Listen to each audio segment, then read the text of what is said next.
based on Rebbe Nachman's teachings.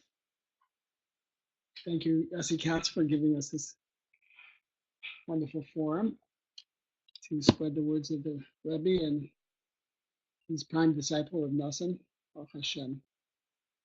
I hope everybody tonight, as we start getting into a little bit of the depth of what messages that we were starting to discuss last week really mean, practically speaking. I hope that everybody gains a tremendous amount from it. And if you stick with the program through the various stages, you'll see how each one is a different facet of the same concepts, but offers a very, very special and unique perspective and tool, and broadens what we consider to be avodas Hashem. Too often, I feel that we limit avodas Hashem to the fundamentals of what we do: keeping Shabbos, kosher, putting on tefillin, not speaking lashon hara. Although certainly those are all of the mitzvos, but the idea of avodas Hashem is much, much greater than that, because it takes the mitzvos that we are doing and applies them in our life, practically speaking. You'll say, well, how do I apply a particular mitzvah to my life? And that's exactly what Reb Noson set out to show us how to do by writing Likutey Halachot. So let's begin. This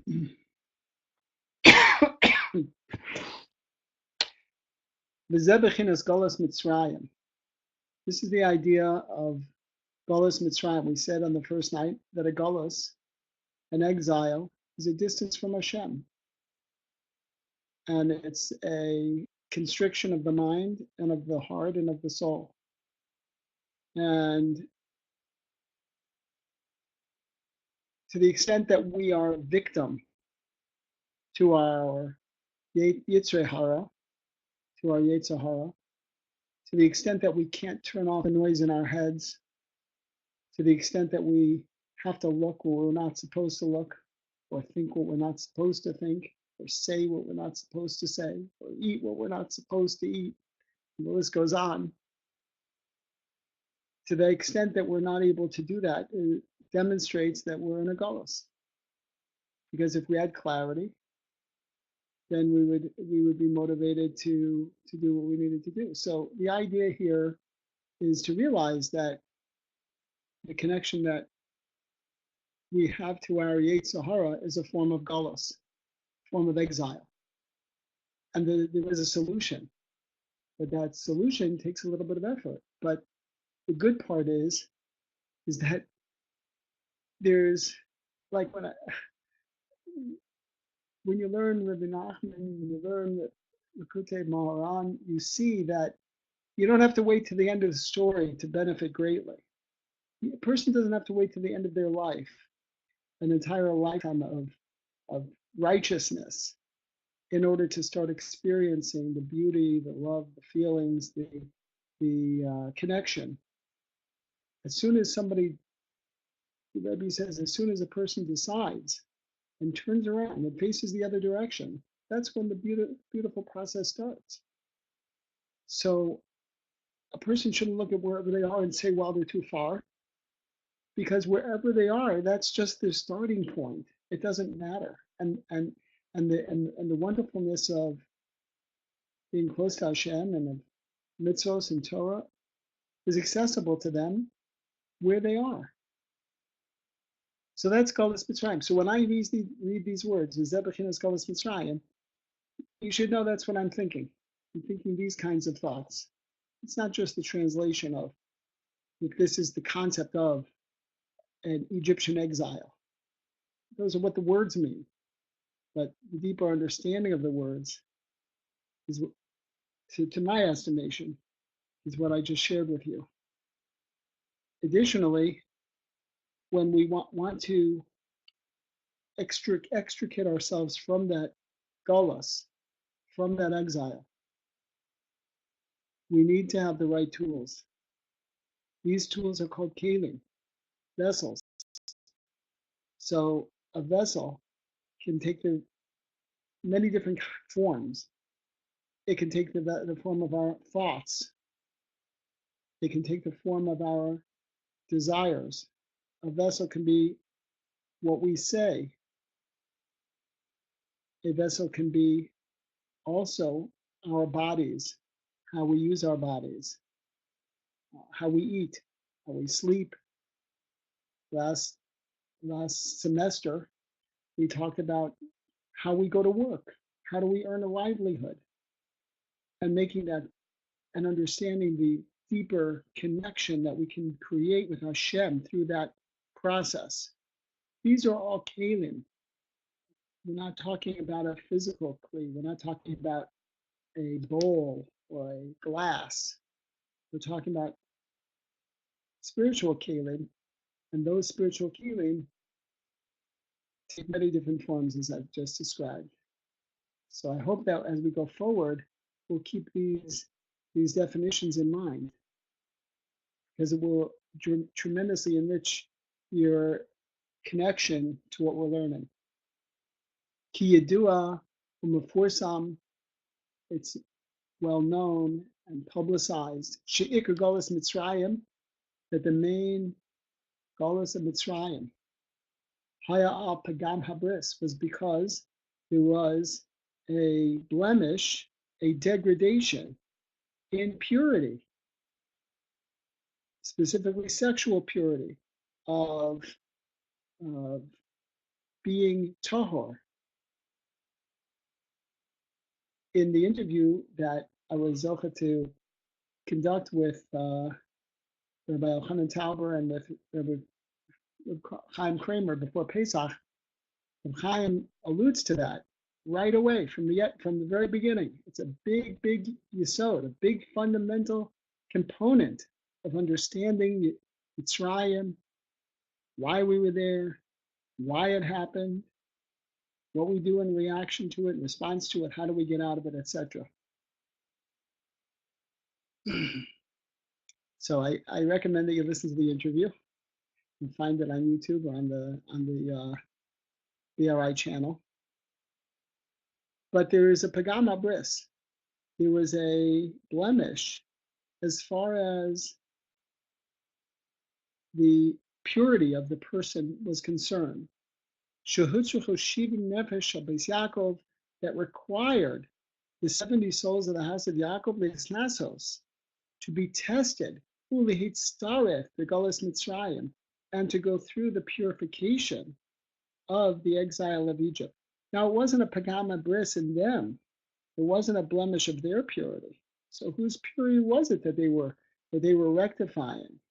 So as Reb Chaim mentioned in the interview, it was the impurity, it was the blemish of Adam Harishon. And as the closest nation, the closest souls in this realm, to HaKadosh Baruch Hu, Klal Yisrael, it falls somewhat on our shoulders to rectify that blemish more than anybody else. And we have the capacity to do it. So we had to go through a galus Mitzrayim as a rectification of that blemish. I'm using English words. To me, it sounds better in Hebrew, but I want everybody who's listening, either now or later, to understand what I'm saying. But because there was a pagam bris, there needed to be a tikkun.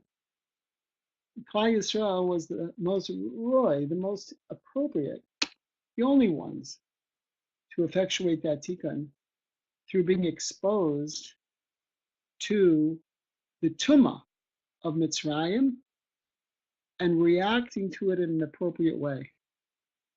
It's not surprising as we live our lives that we come into contact with things that are disturbing to us, that are distracting to us, that jar us, or that are wrong, etc.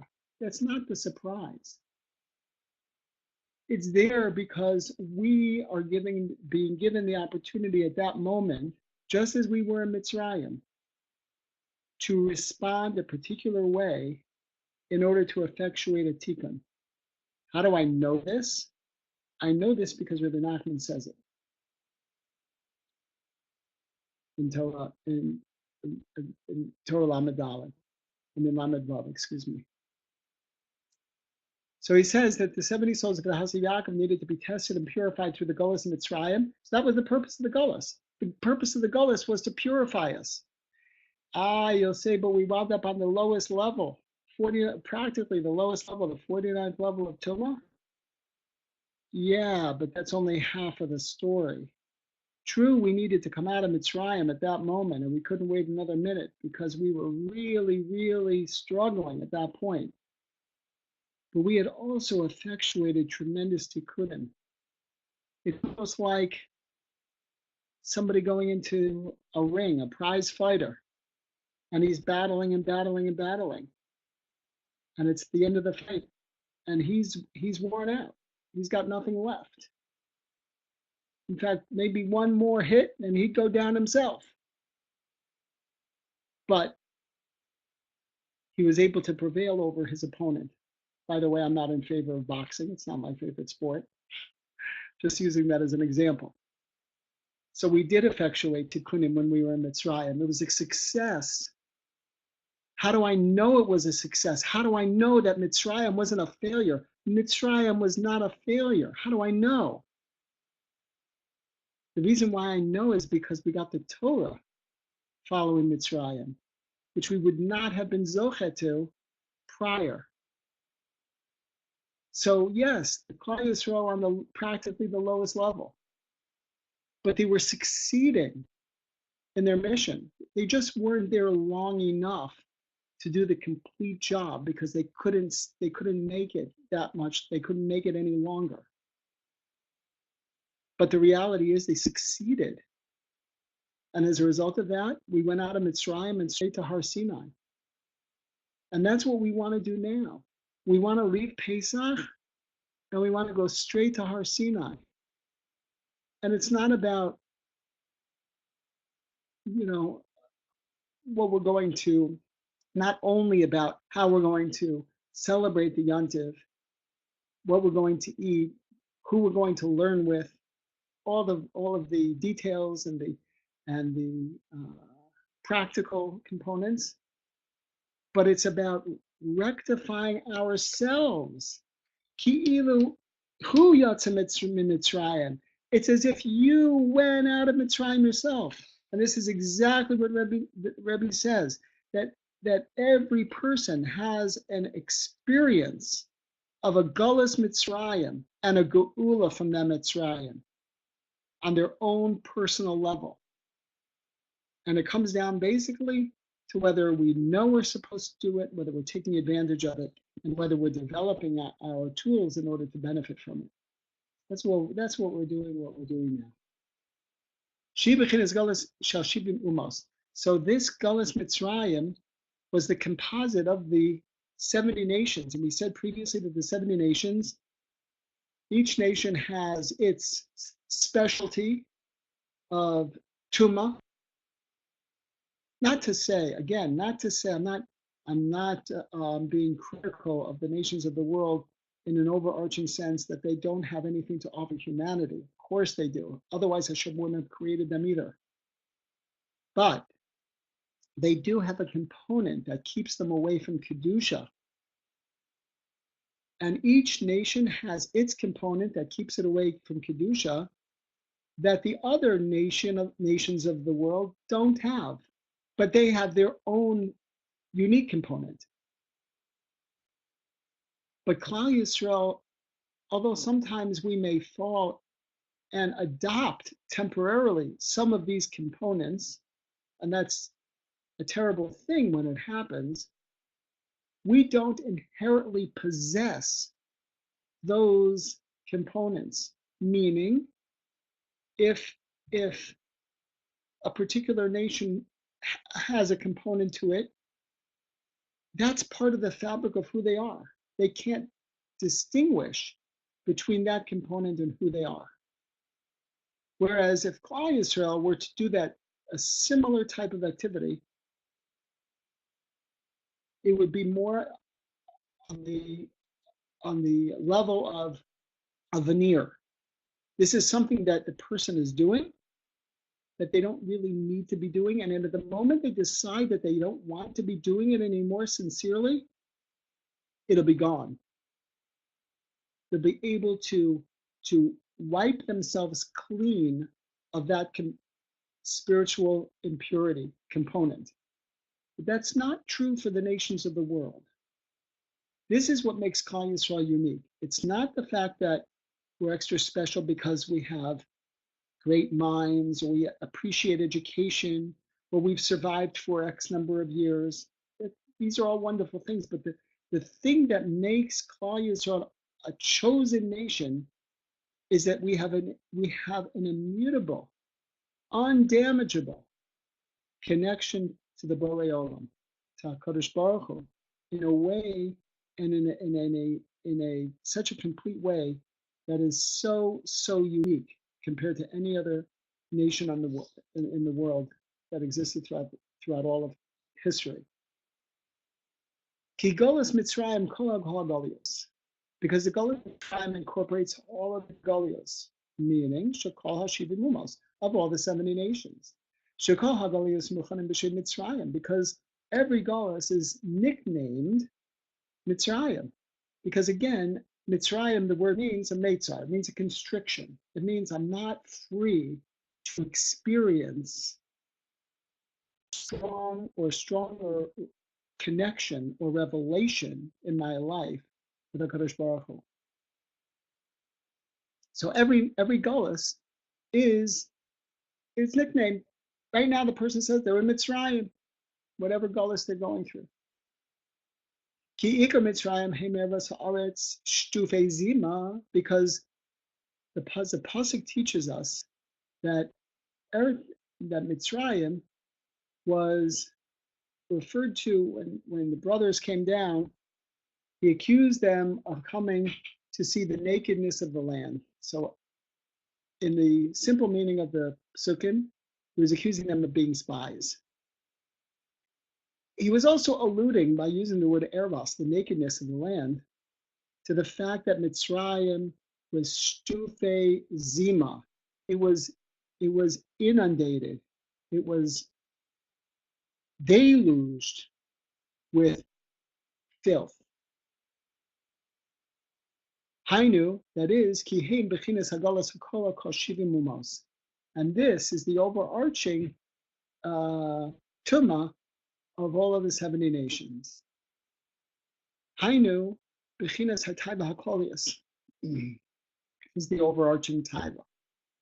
So, as I thought about it today, I thought to myself, the nations of the world, I walk around, I work in Manhattan, walking around, and I'm thinking to myself, it's not even a thought on their minds, the idea of dressing modestly, the idea of conducting oneself with tznius.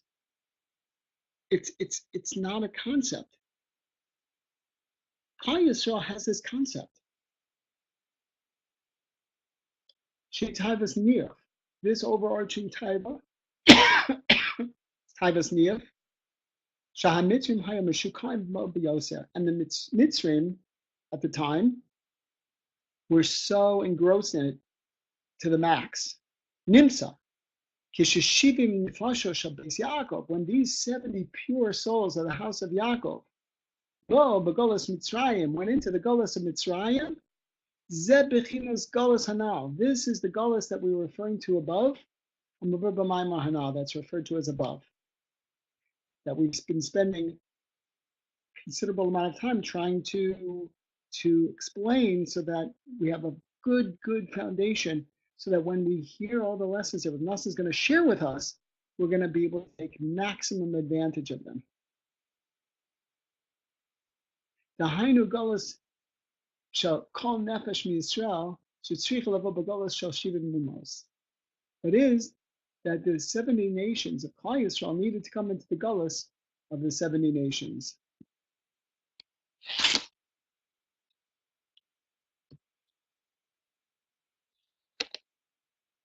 Hainu b'taiva haklolius, meaning they had to come into contact with this overarching taiva. She bechinas gullus Mitzrayim, shayir shtufi zima. Again, they were deluge. They were in totally immersed in this filth. Ubishvil zeh Golus Mitzrayim kol kol hagalius machma shayim mishukayim b'yosef b'tava hakolis. This is why Golus Mitzrayim incorporates every other Golus, because they excelled at it more than anybody else. Shoshivim out of all the 70 nations. Okay. Shezeh ikar hagolus. This is the main Golus. Yalkain, and therefore Golus Mitzrayim, the Yetzias Mitzrayim, the fact that we were in a Golus Mitzrayim and we had a Yetzias Mitzrayim, hi b'chol adam b'chol zman. It's applicable to every person at every point, at every time, meaning throughout history. It's a very personal experience. Golus Mitzrayim and Yetzias Mitzrayim.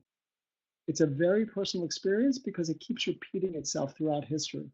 Maybe not to the extent that we were exposed to it in Mitzrayim, but it's there very strongly nonetheless.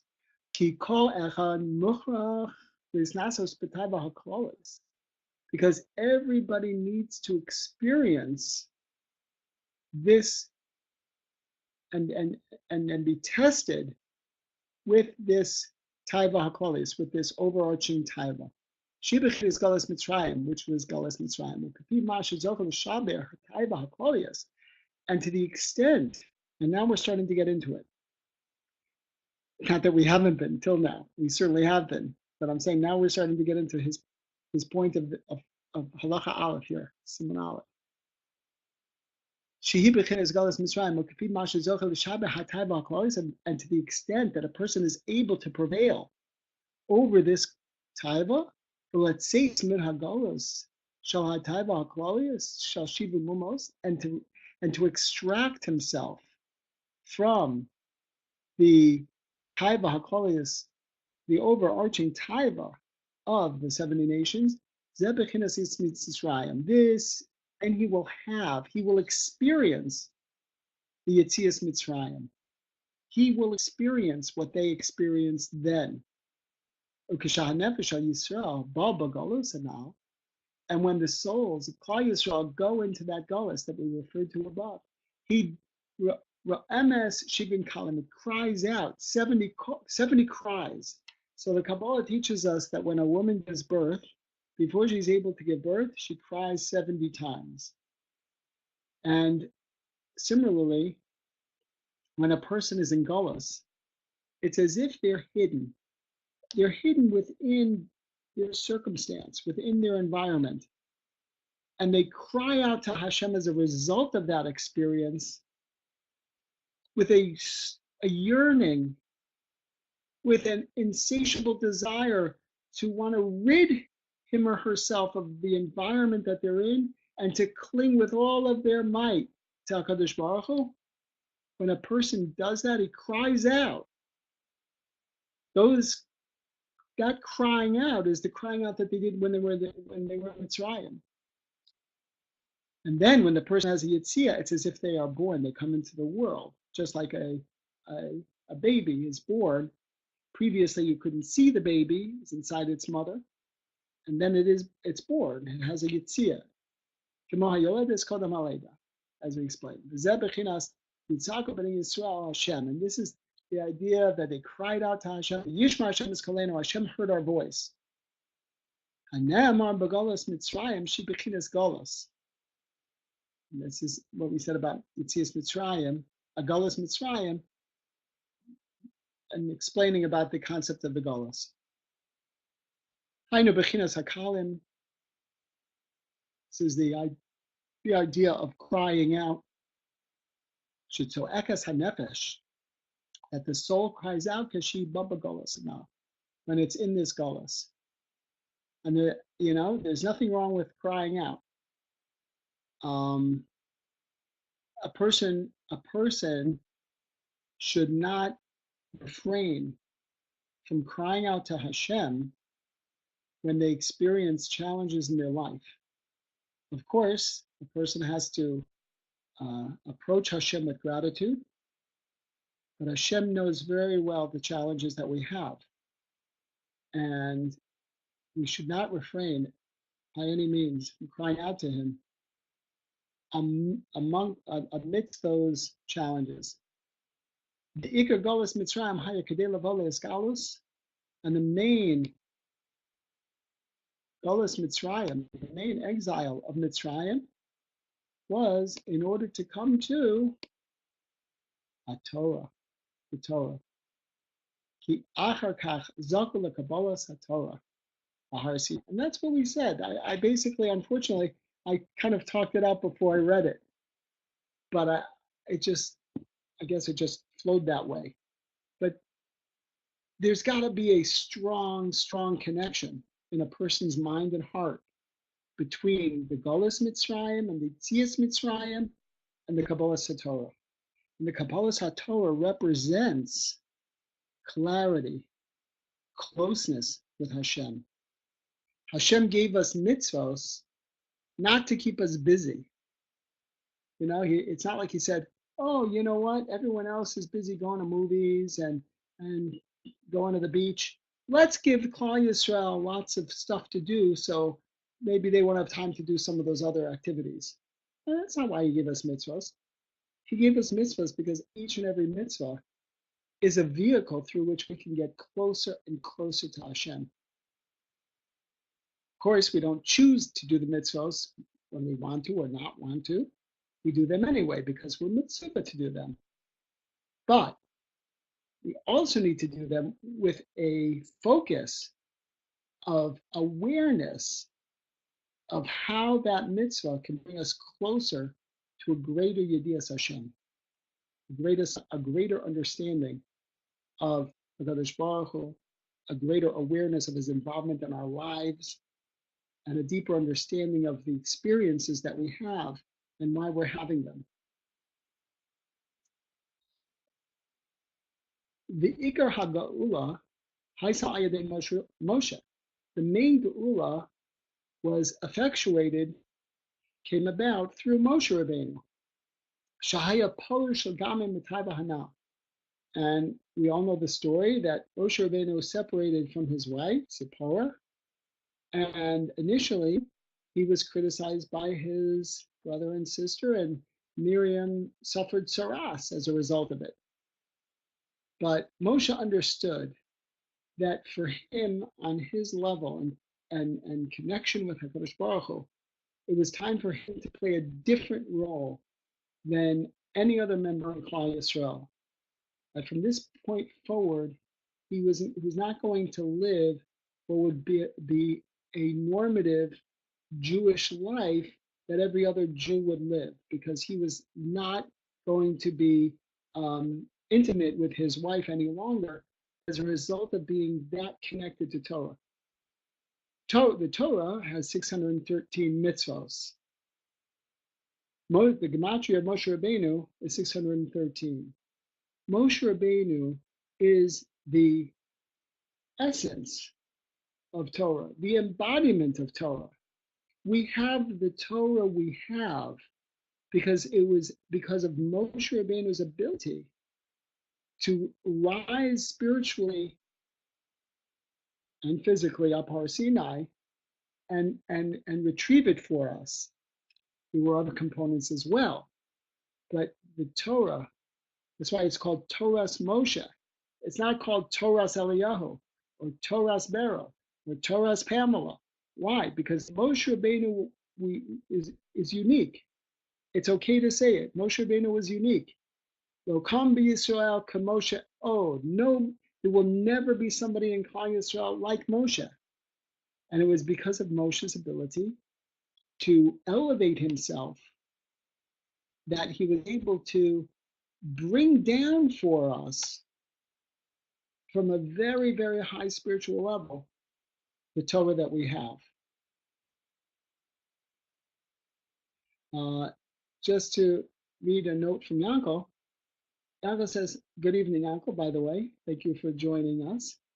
He says, when you say crying out to Hashem, it does not necessarily mean with actual crying and weeping.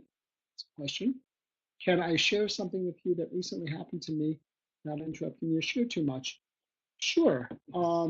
If you think it will contribute to our understanding of what we're learning, type it in and by all means. And yes, crying out to Hashem in whatever way the person is capable of crying out. There are plenty of times when let's phrase it this way. When I've cried out, it's taken on many, many different emotional tones. Sometimes crying, sometimes not crying, and everything in between. So the Rebbe teaches us to take wherever we are in our lives, with whatever we're experiencing, that's where we are. That's what we're supposed to take with us in our avodas Hashem. Hashem has created an environment for us to use in our avodas Hashem. So when we take whatever the instigating factors are in our life and we talk with Hashem about it, we either thank Him or we cry out to Him. That's exactly what He wants. This is the environment. These are the tools that Hashem is giving us to cry out to Him. Something bad happens to you, quote unquote bad. Cry out to Hashem. Something good happens to you, quote unquote good. I say quote unquote because sometimes something good happens to somebody and it goes to their head and it doesn't turn out so. Someone wins the lottery and then they fall apart completely financially. Sometimes we don't necessarily know what's good and what's bad for us. But the bottom line is, thank Hashem for the things that you perceive as good and ask Hashem that they should be good. And cry out to Hashem for the things that are challenging and ask Hashem that they should be for the good also.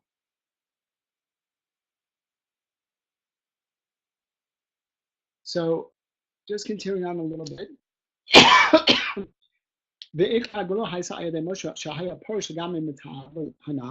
Moshe Rabbeinu separated himself from this taiva.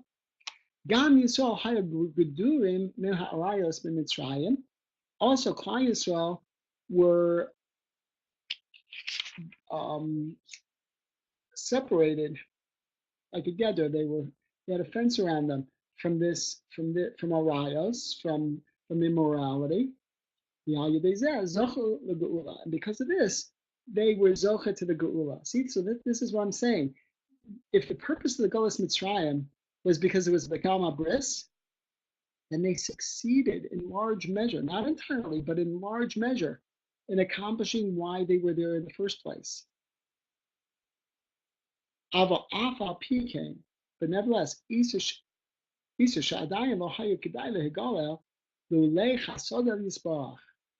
nevertheless, even though they did make very, very good strides and did accomplish a lot, they were not zocha to be nigal except through the kindness of a Kadosh Baruch Hu. Ki hamitzrim hayo achuzim behem kol kach, and this is a very, very important part.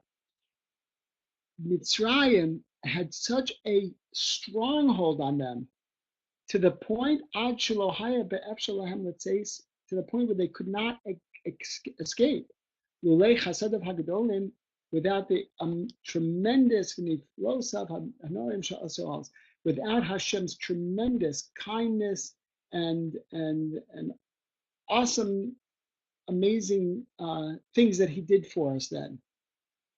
So in other words, yes, they did accomplish a lot. But what happened was we were so entrenched in the experience that we needed Hashem from the outside to pull us out. And this ha'ara, this awakening, this light, this illumination, not awakening, this illumination, that came from above, was specifically happened on the night of Pesach. And it was because of this that they were redeemed. And ultimately, it wasn't because of us at all. That's good, by the that it wasn't bought through us at all. We'll explain why. Hainu, that is, ki Mirah b'mayim hanal, as it's explained in the Maimah from above, Rebbe Nachman's lesson. Shu'or haba milmala, and this is why we said about the light, in the little blurb about the shear. The light that comes from above, hu b'bechinas kametz b'sasim, it's closed and sealed, meaning Hashem's the manifestation of Hashem in this world is described as a light. There's no way for any human being to comprehend what truly the true essence of that light, to relate to it in its purest form. That's, as far as we're concerned, because we're magusham, because we're physical, we're mortal, we're physical. We live in a material world, and even the malachim who don't live in a material world have no connection. But particularly talking about our situation, that light is basically, for all intents and purposes, unreachable to us.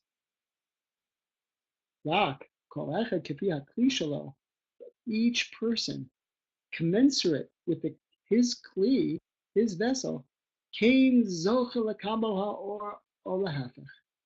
will be able to receive that light, or the opposite, meaning, God forbid, if he doesn't have the appropriate vessels, he won't be able to receive the light, or he'll receive less of it. And that's when a person, by the way, feels despondent and far away from Hashem, because he's not getting enough of a pure influx. So what happens is, rather than feeling dejected, a person should say, no, I'm too far away. This is unacceptable. It's kind of like a child at the park, a very young child. So if a child wants to go off a little bit on their own to play on the swing set or the jungle gym or whatever it is, they'll keep looking back to check if their parent is nearby. At the moment that the child feels that they've gone a little, they come running right back, because that distance is not acceptable to them.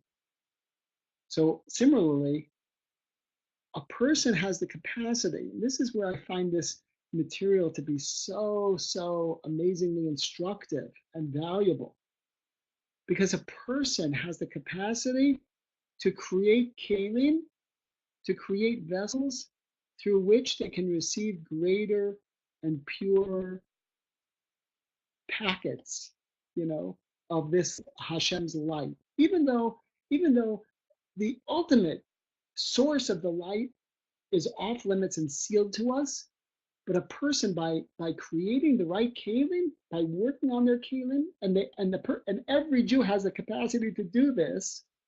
And no matter where you are, no matter what your starting point, you can make your kelim better than they are. You will be amazed by the light that you receive in your life, and it will make such an incredible, tangible difference. And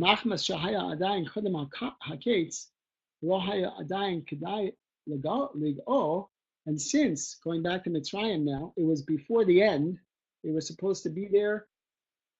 They weren't able to stay the whole time. As a result of that, I alluded to this previously, they didn't have the ability to finish developing their spiritual kelim, in order that they should be ready to receive the light. So you want to talk about, Mitzrayim, Galus Mitzrayim, Yetzias Mitzrayim, Ma'amad Har Sinai, receiving the Torah. Ma'amad Har Sinai means getting the light, being in contact with the divine, having access to HaKadosh Baruch Hu. That's what standing at Har Sinai is all about.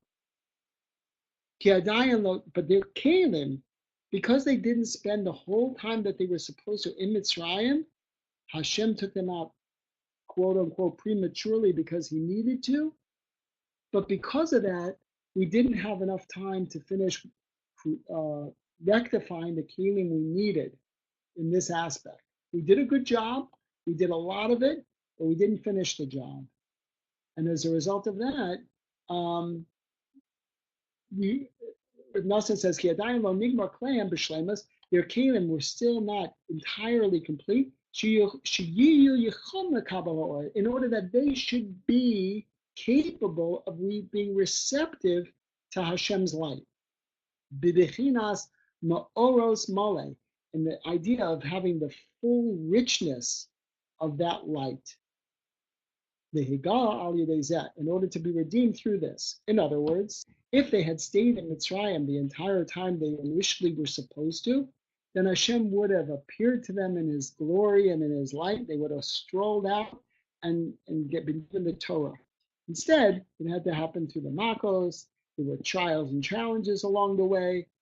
Be that as it may. But then, if we're saying now that they didn't entirely rectify the reason why they went into Mitzrayim, then how were they zocha to get the Torah, which is the epitome of this light in this world? So before we get to that part, I kind of jump it down a little bit. Kamosha Kasav, as it says in the pasuk, Ve'er alayich, I pass over you, ve'erech, and I saw you, misperceived b'damayich. I saw you wallowing in your bloods, b'damayich, in your bloods. Zeh bechinas shel hatay v'hana. This is a reference to that taiva we referred to above. She ba mahadamin, because it comes from the blood. Meaning, when a person allows their passions to control their minds, then they're like I don't mean hot-blooded like angry. I mean like hot-blooded like too passionate. When this is the mechanism that's going on, this is they're very.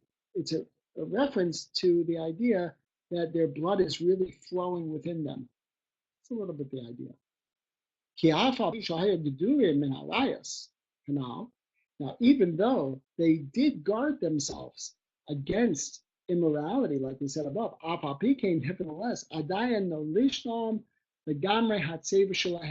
their purification did not finish entirely. And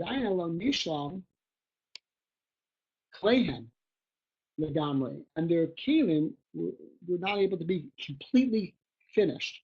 In order that they should be zocha, in order that they should merit on that fact alone, that they should merit redemption. Now, if I was sitting with all of you in front of me, I would say basically, has anybody ever heard of this? And unless you learned this, I don't think you have. And that's what makes it so amazingly special, because you go through Pesach, we focus a lot on the mitzvahs hayom, which is important.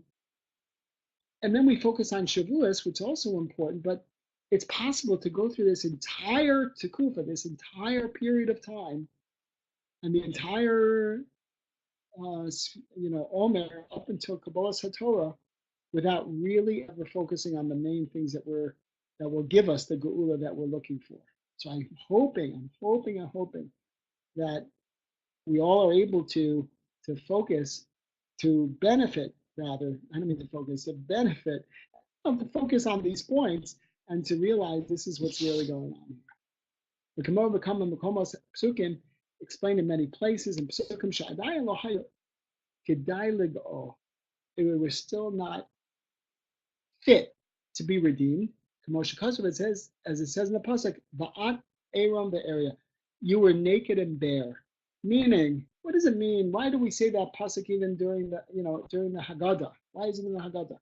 We were naked and bare. We did not have the kelim yet to merit the Yetzias Mitzrayim based just on that fact alone, just on the fact alone that we were a finished product, so to speak. Because the Mitzrim were holding very, very tight to their kelim, meaning they were influenced. What does it mean to hold tight? It means that the influence was so pervasive and so insidious and so consuming. And that's why I was mentioning about, Manhattan or any place. It's between the things we're exposed to from media sources or from even walking in the street, we're entirely inundated with a pervasive and persistent onslaught of tumah. And that's not to say these are bad people. It means that for our mission in life, we need to be able to turn off the volume. We need to be able to say, no, this isn't for me. And that's what we went through in Mitzrayim, and that's what we're going through now. Ki hayu meshukim b'mem tes shari tumah. Yisrael is at the 49th level of tumah, and that's what that means when they hit the 49th level of tumah. And because of this,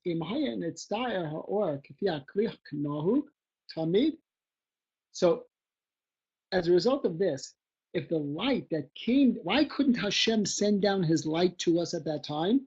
Because if he had, then the light that he sent down would have had to take the shape of the kelim that we had available to us at that time. The only problem is the kelim that we had available to us at that time were incomplete.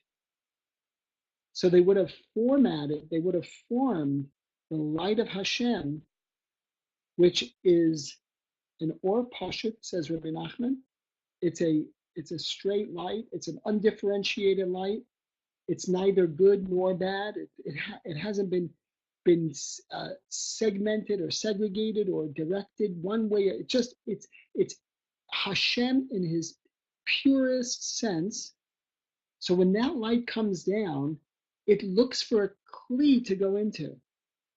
If the kli that it's find is b'shleimus, is complete and is a good kli, then that light will take the shape of that vessel and will be a beautiful thing, and will be a sam chayim for the person, an elixir of life.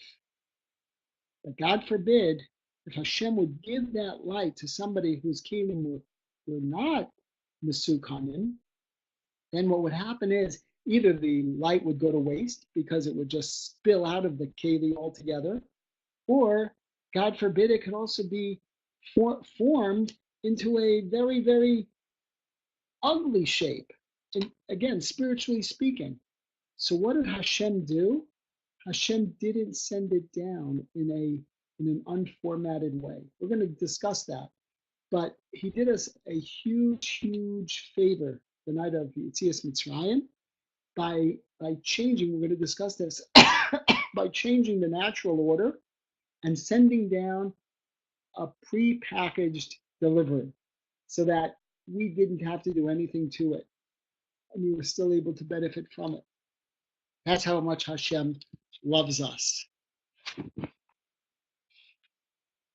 So based on how our kelim at the time, we would not have been able to be redeemed. Ki hayan nitzta'er, because if it had been formed, chas v'shalom, God forbid, lahefech, into the opposite, meaning it would have been something bad or negative, machmas shakli lo haya b'shleimus, because the kelim were not complete, machmas tumas Mitzrayim, because of the filth of Mitzrayim, shnachzer b'hem, that was taking hold of them.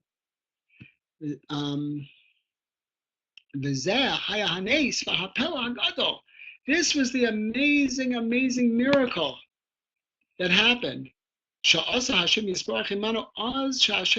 Hashem did for us then. That Hashem himself, himself with his own glory and honor, Yarad Ligal Osano, he descended into the pit of filth in order to extract us from there.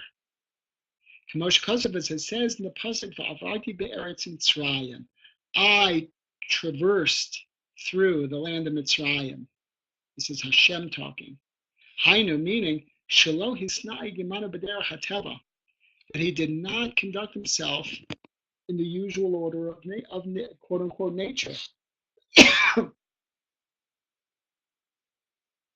Meaning, Dahainu Kamoshin is Nag Tamid, as it's usually done. What do I mean that it's usually done? What's usually done? Okay, so what's usually done is Shiyored or Pashat Nirmala, that is straight, undifferentiated light comes down from above. And then the Nitzdair Lamata, it takes the shape, it gets formed when it gets down here into the shape of the person receiving it. We play an active role in whether we experience quote unquote good from Hashem or whether we experience quote unquote bad from Hashem. We're involved in this process. This is not just us sitting on the sidelines, with Hashem, so to speak, dictating everything to us. Normally he sends down his light, and it's up to us to play that active role by making our kelim as pure and as whole as we can. And then we transform, we direct that light into a beautiful thing. But when, God forbid, we don't have the kelim where they're supposed to be, and what happens is it works to our very much to our disfavor. It's all according to the kli of the receiver. So that's normally the way it happens. Hashem sends it down, and the receiver formats it. Hifli, Chazov, and Iflosav, miracle upon miracle, wonder upon wonder did Hashem do with us, Imanu, us. Then, the Himshich Ha'or Melmala, he brought down the light from above, the Bechinas Bracha V'Tova. He didn't wait to see, I'm going to send it down and see what they can do with it. He knew he wouldn't be able to handle it. So what he did was he changed from the real nace of Pesach wasn't just the 10 makos and Yetzias and Kriyas Yamsuf. The real nace, according to what we're learning here, is that Hashem, instead of sending down the Or Pashat and knowing that it's going to get Mekukal within the Kalim of Klal Yisrael, instead of doing that, Hashem changed his own format, his own system, and sent down a light that was already formatted for good and blessing. And that's what Bilam was complaining about when Balak said to him, "What? I hired you to curse the Bnei Yisrael. What are you doing blessing them?" And he said, "Listen, what am I supposed to do? I wanted to get the unformatted light so that he, in his disgustingness, would be able to format it into something terrible and curse the Bnei Yisrael. That's how it was going to work. That's what he was used to." He said, "Let me be receptive to Hashem's light, and then he'll turn it around into something really disgusting and curse Klal Yisrael." It didn't happen that way. What he received from Hashem at that moment was a finished light. It was already designated. So there was nothing left for Bilam to do except to deliver the message. And the message was, Ma tovu halacha Yaakov, misperceived Israel. How beautiful are your tents, how good are your tents. And the tents represented Kedusha. The tents represented, we spoke about this by the concept of Hezek Re'iyah last time. The tents represented that every Jew was conducting himself with modesty and purity. Shagam halakich. So back to our discussion here. Shagam halakich is barech. That even the reception of this light was in a completed sense. This is also at the time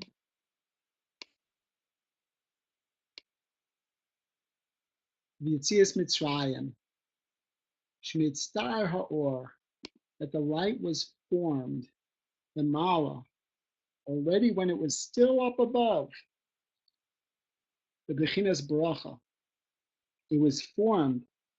It would almost be like if normally we're used to getting rain, right? It rains, The rain comes down, we see it, we get wet. Sometimes it snows, snow comes down. Imagine the snow coming down in the shape of a snowman, just to give like a silly example. It's already formed. You don't have to build the snowman. You want an igloo? No problem. Here it is. It's coming down, a nice and soft landing. It's already coming down. I know I'm giving a very, very simple explanation to a very, very deep Kabbalistic and spiritual concept. But just to give you an idea, it would almost be like if a person needed to live in an igloo, and he davened to Hashem that he should have somewhere to live, and Hashem said, "Fine, I'm going to give you." And he sent down, instead of the snow, instead of the material, he sent down the finished product. That's the idea. I don't want to give any more examples because I think that was too silly as it was. Be that as it may. The Alkane, and therefore, Afal Pi Shenis Achzu Tumas Mitzrayim B'Kleihem, even though the Tuma of Mitzrayim had a stronghold on our spiritual kelim, lo nitztar ha'or lahafach. It was not able to turn around or format that light into something which was negative. Chas v'shalom, God forbid. Why?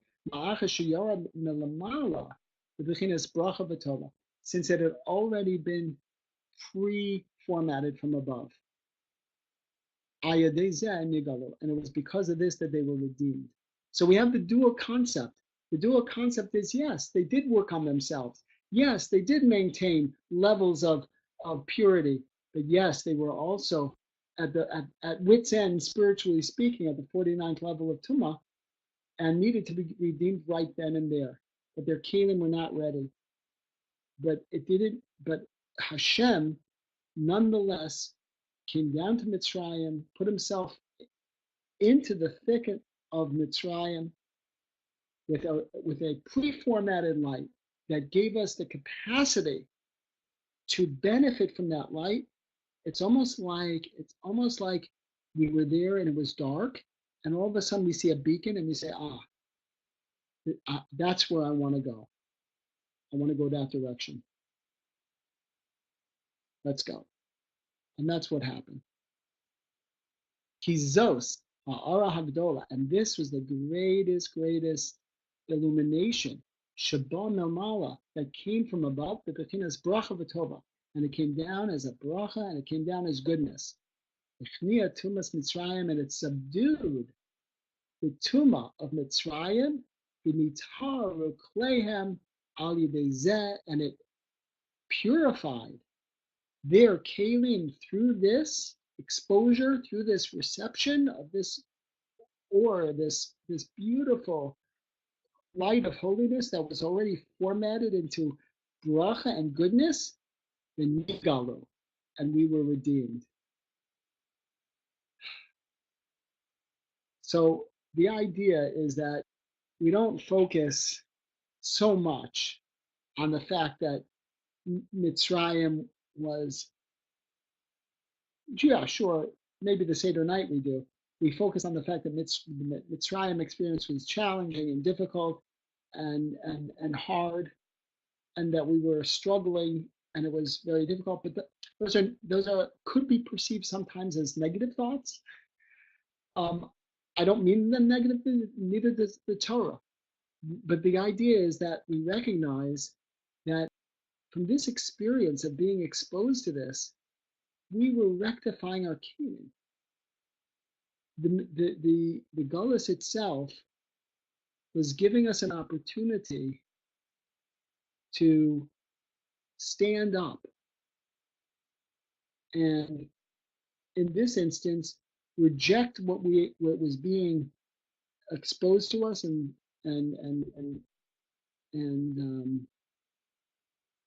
infiltrating our spiritual and physical makeup, and to say, no, we don't want that.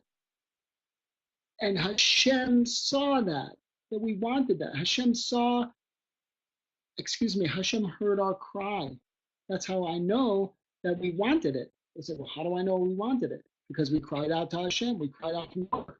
We cried out because we were in Gullus. We cried out because it was too much. We cried out because we were too far from HaKadosh Baruch Hu.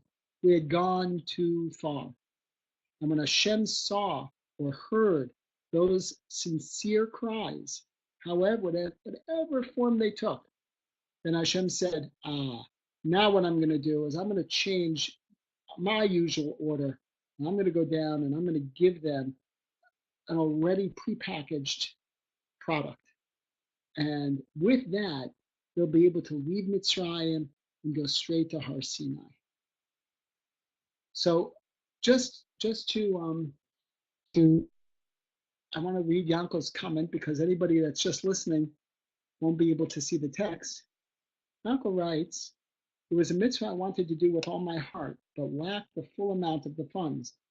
I was holding my head in my hands in sheer despair after turning over a pile of papers on my desk, discovered a check that was valid for only 180 days. It was 176 days old and was for almost the exact amount I needed to complete the mitzvah. Baruch Hashem. So I took it to the bank the next day, was able to cash it, and to do this wonderful mitzvah I longed to do. Baruch Hashem. So when we have those experiences, Yankel and everybody else, the desire to want to do the mitzvah comes from deep, deep within us. It comes from a realization on a very deep spiritual level that we want to connect to Hashem in a way that we haven't been connecting to Him previously. And sometimes we're not given access to do a mitzvah until we demonstrate on our part that we want that. And then Hashem creates all sorts of scenarios to bring about what that is. You know, my wife and I know a particular Rav who was, we considered him pretty famous in a sense. I don't mean famous in a pop, you know, that he's well known around the world. I mean, he was famous for saying to us the idea that every time he needed something, you know, at the right moment, nisim b'niflos would happen and he'd have what he needed, whether it was money for this or money for that, and someone remembered and somebody did this and somebody did that. Yeah, the logistics, this is where we get too caught up. Hashem is not affected by logistics. It doesn't matter what the logistics are. We get overwhelmed by logistics. How am I going to be here? How am I going to be there? How am I going to pay this bill? It's $2. I only have one. We're overwhelmed by logistics. Hashem doesn't care about logistics. He can create any situation to overcome the logistics. But He wants our heart. He wants our heart. So when we demonstrate that we have the heart, so it's a big zechus because Hashem rewards schar mitzvah. So it doesn't mean that only that, you know, if I had the mitzvah, the reward for doing the mitzvah of sukkah is now I'm able to do the mitzvah of matzah. Okay, it could mean that, but the concept of schar mitzvah is the idea that when a person does a mitzvah, they demonstrated an intense desire to create a closer relationship with Hashem. Hashem loves that. And Hashem wants you to do it again. And He wants you to get closer and closer and closer. So that's what it means, schar mitzvah. So when we do a mitzvah, if we have the right kavanos, if we have the right intention, if our heart's in the right place, and even if it's not initially, but we know we want it to be in a better place, that's also a start. Everybody, wherever you are on this train, wherever you are on the time warp continuum, take where you are, take one step in the direction of kedusha, in the direction of Torah and mitzvos, and with a leiv shalom, with a full heart, you will be matzliach, and will be able to travel not only in time from Mitzrayim and Yetzias Mitzrayim, but we'll also be able to get to Har Sinai. right? We'll be able to get there, all of us. Even in 2018, we'll be able to stand at Har Sinai and say, right now, I am experiencing Hashem on a greater level than I was a month ago. That's the goal. So Baruch Hashem, thank you for joining me. And I wish you all a good Shabbos. Thank you for, I recognize so many names that have joined me again. I very much appreciate it. I always feel that if I'm able to express the ideas of Rebbe Nachman or Reb Noson in even a fundamentally cogent way, it's been schus. It's in your merit, because it really, I always view it as a team effort. When I do the Chabura here in Elizabeth, it almost doesn't matter. Sometimes we have a big crowd and sometimes we have a little bit of a smaller crowd, depending on people's work schedules and family demands. But no matter who comes, it's a tremendous zechus, and it's always a pleasure, and I always benefit greatly, and I hope that you did as well. Good Shabbos, and I look forward to next week. All the best. And yes, Freilich and Lag BaOmer to you too. Thank you, and a good Shabbos, and we'll see you next week, God willing.